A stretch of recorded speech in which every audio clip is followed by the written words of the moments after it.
bilaha Sebtembar iyo Oktoobar waxaa inta badan ka bilowda wadamada reer galbeedka xilliga dayrta kaasi oo ah bilowga qabowga koowaad.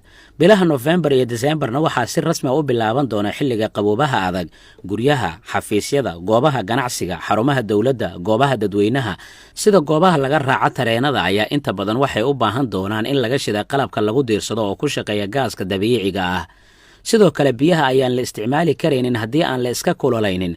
reer galbeedka gaar ahaan wadamada qaaradda Yurub waxay doonayaan inay ka faa'iideystaan bilaha ka haray xilliga dayrta iyo qabowga jiilaalka oo ay buuxsadaan haamaha kaydka shidaalka ah si aanu gabi ahaanba ugu dhicin kala go' gaaskooda ku yimaada.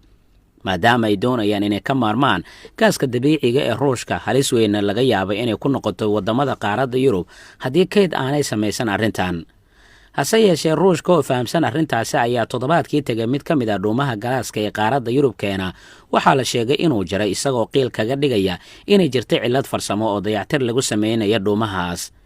reer Yurub waxay fahamsanaayeen in tani ay ahayd wax lagu hor istaagaya inay sii buuxsadaan haamahooda kaydka gaaska, sidaasi daraaddeedna waxaa jira niyadjab iyo baqdi weyn oo ka jirta qaar ka mid ah dalalka qaaradda Yurub iyadoo aan la ogeyn sida nolosha loo maareyn karayo. qaar ka mid ah dawladaha reer Yurub ayaa soo saaray go'aano dadka lagu barayo inay la qabsadaan xaaladaha nololeed ee cusub ee ka dhalatay gaaska iyo saliidda Ruushka oo sii yaraanaya kadib duulaankii dalka Ruushka uu ku qaaday dalka Ukraine. dadka waxaa loo sheegay inaanay isticmaali karaynin qaboojiyaha ama mukayfka oo darajadiisa ay ka hooseyso inta u dhaxaysa 25 ilaa 27 darajo, iyadoo horey loo isticmaali jiray inta u dhaxaysa 18 ilaa 20 darajo oo ah qabowgii ugu darnaa. sidoo kale waxaa lagu go'aamiyey in la baqtiyo nalalka meelaha qaar iyo in goobaha dadweynaha qaar laga jari doono gaaska lagu diirsado. waxaa dadka reer Yurub loo sheegay qaar ka mid ah inay yeerayaan mayrashada ama qubayska iyo sidoo kale in biyaha goobaha lagu dabaasho aanan la diirin xilliyada qaboobaha si loo yareeyo isticmaalka gaaska dabiiciga. xaaladani ay wajahayaanna waxa ay ka dhalatay sida la sheegay dagaalada ka soconaya gudaha dalkaasi Ukraine. ra-iisul wasaaraha dowladda Isbeen toddobaadkii hore waxa uu sheegay in la joojin doono xirashada qoorxirka ama garabaatiga si looga baaqsado in dadku ay dareemaan kulayl marka ay xidhan yihiin qoorxirkaas, kaas oo ku qasbi karaya inay u baahdaan mukayf ay ku shaqeeyaan kaasi oo ku shaqaynaya gaaska dabiiciga ah. reer Yurub ayaana marnaba ka fikirin xaaladani nololeed ee cusub, waxaana dad badan ay xasuusinaysaa dhibaatada koronto la'aanta ee ka jirta qaar ka mid ah wadamada Aasiya iyo qaaradda Afrika oo ku qasbay inay la qabatimaan la noolaanshaha kulaylka daran iyo qabowga iyada oo aanan la isticmaalin qaboojiye ama gaaska dabiiciga ah ee diirinta guryaha iyo biyaha. ma cadda siday ula qabsan doonaan reer Yurub maadaama xaddiga kulaylka xilliga xagaaga iyo qabowga jiilaalkuba uu aad u sarreeyo. turkiga oo door dhexdhexaadineed ciyaaray ayaa faa'iidooyin kala duwan waxa uu ka helay dagaalada ka soconaya dalka Ukraine.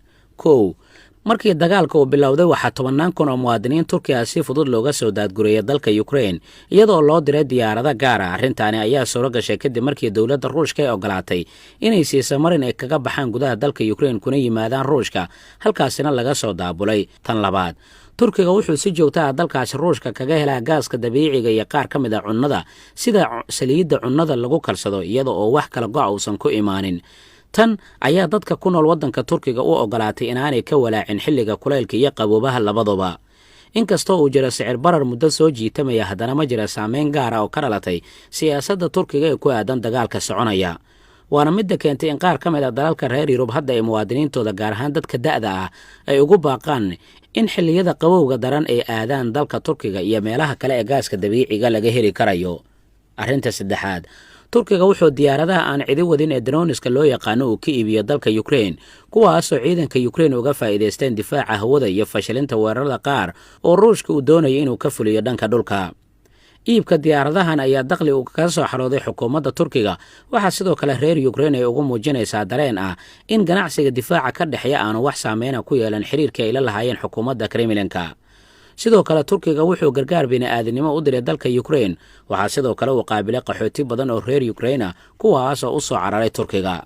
faa'iidada afraad, turkiga wuxuu ka faa'iideystay bilyaneerada Raashiyaanka ee ka soo cararay saameynta dagaalka. bilyaneeradan ayaa lacagahooda u soo wareejiya bangiyada Turkiga iyadoo maalgashi ay ku sameynayaan dalka Turkiga. tanina waxay ka farxisay dawladda Ruushka maadaama badankooda ay ku xiran yihiin aqalka Kremlinka, sidaas daraaddeed waxay sare u qaaday kalsoonida Ruushka ee ku qabaan Turkiga.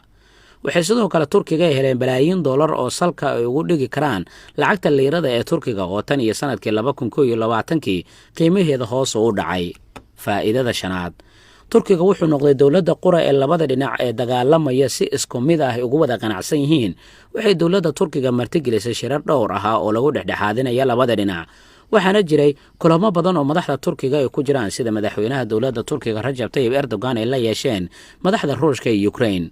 ugu dambeynna turkiga wuxuu ku guulaystay in la saxiixo heshiiska iska kaashanayaan qaramada midoobay kaasi oo lagu furaya marin uu soo maro qamadiga ku xaniban dekedaha dalkaasi Ukraine si looga baaqsaday inay dhacdo macluul iyo gaajo ka dhalata kala go'a qamadiga Ukraine.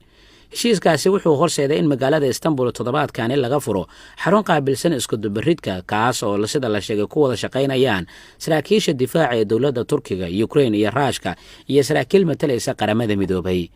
arrintan waxay sare u sii qaaday sida la sheegay maqaamka caalamiga ee dowladda turkiga, waxaana ay noqotay arrin ay kula gorgortami karaan wadamada reer galbeedka marka ay timaado danaheeda gaarka ah. haddaba qurbajoogta Soomaalida maxaa la gudboon? qurbajoogta Soomaalida ee ku nool wadamada reer galbeedka ayaa waxaa la gudboon in ay la jaan qaadaan xaqiiqda nololeed ee cusub ee qaaradda Yurub. Soomaalida oo u samaysan qoysas ballaadhan maadaama halkii qoysba uu ka kooban yahay xubno badan, waxaa la gudboon in xilliga qaboobaha ay yareeyaan qolalka hurdada ay isticmaalayaan, isla markaana ay isku filnaysiiyaan qoysaskana ay gebi ahaanba iska xiraan qolalkaana la isticmaalin. tani ayaa ah mid duruufaha nololeed ee cusub ay keentay, waxaana yaraynaysaa isticmaalka gaaska iyo in laga fogaado ganaaxa dowladda haddii gaaska si xad-dhaafa loo isticmaalo.